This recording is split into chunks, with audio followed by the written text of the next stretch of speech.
नमस्कार, आप देख रहे हैं आज तक और मैं हूं आपके साथ अनूप आकाश वर्मा।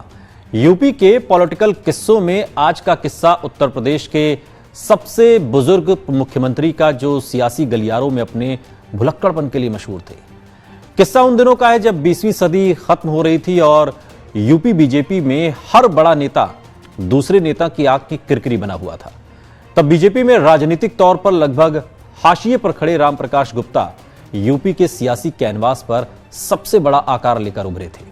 तारीख थी 12 नवंबर साल 1999, जब बीजेपी के 76 साल के वयोवृद्ध नेता राम प्रकाश गुप्ता ने उत्तर प्रदेश के 19वें मुख्यमंत्री के रूप में शपथ ली। हालांकि इससे पहले साल 1967 में चौधरी चरण सिंह की सरकार में राम प्रकाश गुप्ता यूपी के पहले डिप्टी सीएम रहे थे। लेकिन उम्र के इस पड़ाव पर पहुंचे राम प्रकाश गुप्ता पर बीजेपी ने दांव क्यों लगाया, इसे समझने के लिए आपको 1999 से 2 बरस पीछे चलना होगा, जब साल 1997 में बीजेपी और बीएसपी 6-6 महीने सरकार चलाने के फॉर्मूले पर काम कर रही थी। और अब इस एग्रीमेंट में मायावती के बाद कल्याण सिंह का नंबर मुख्यमंत्री बनने का था। लिहाजा तयशुदा समय पर मायावती ने मुख्यमंत्री की कुर्सी छोड़ी और 21 सितंबर साल 1997 को कल्याण सिंह मुख्यमंत्री बने। अब कुर्सी संभालते ही कल्याण सिंह ने मायावती की हुकूमत में लिए गए फैसलों को ताबड़तोड़ पलटना शुरू कर दिया। ज्यादा वक्त नहीं बीता, फिर 19 अक्टूबर 1997 को मायावती ने बीजेपी की कल्याण सिंह सरकार से अपना समर्थन वापस ले लिया।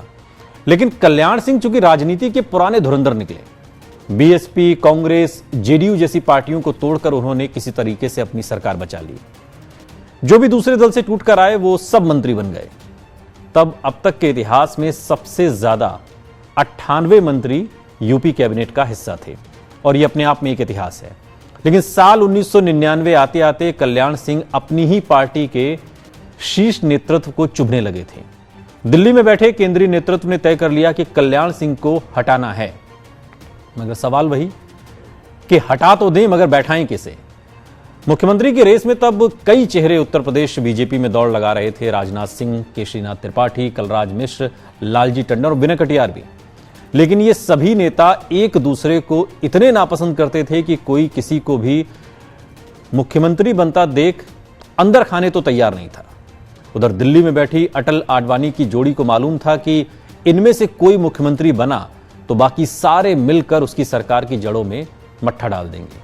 और तब तक राम प्रकाश गुप्ता सियासी रूप से रिटायरमेंट की तरफ जा चुके थे, किसी भी सदन के सदस्य नहीं थे, राजनीति की मुख्य धारा से अलग घर पर आराम फरमा रहे थे। और तब पार्टी का शायद ही कोई नेता उनके घर जाकर उनका हालचाल लेता होगा, लेकिन उनकी खासियत यह थी कि वो जनसंघ के संस्थापकों में से एक थे, पुराने थे, अनुभवी थे। और सबसे खास बात यह थी कि न किसी गुट में थे और न ही उनका कोई अपना गुट था। सो बीजेपी ने राम प्रकाश गुप्ता को मुख्यमंत्री बना दिया। लेकिन मुख्यमंत्री बने तब मालूम हुआ कि उम्र तो इतनी अधिक हो गई है, या यूं कहिए कि उम्र इतनी हावी हो गई है कि वो अपनी ही कैबिनेट के मंत्रियों के नाम तक भूल जाते हैं। हर सियासी सिफारिश पर उनकी हां होती है, कभी ना नहीं कहते। और कुछ ही दिन में मीडिया ने राम प्रकाश गुप्ता को सबसे कमजोर मुख्यमंत्री कहना शुरू कर दिया। हालांकि इस तरह की टिप्पणियों पर वो इतना जरूर कहते, कमजोर सबको स्वीकार होता है। लेकिन 1 साल के भीतर ही पार्टी को लगा कि भूल हो गई। लिहाजा राम प्रकाश गुप्ता ने इस्तीफा दिया और राजनाथ सिंह अगले मुख्यमंत्री बने।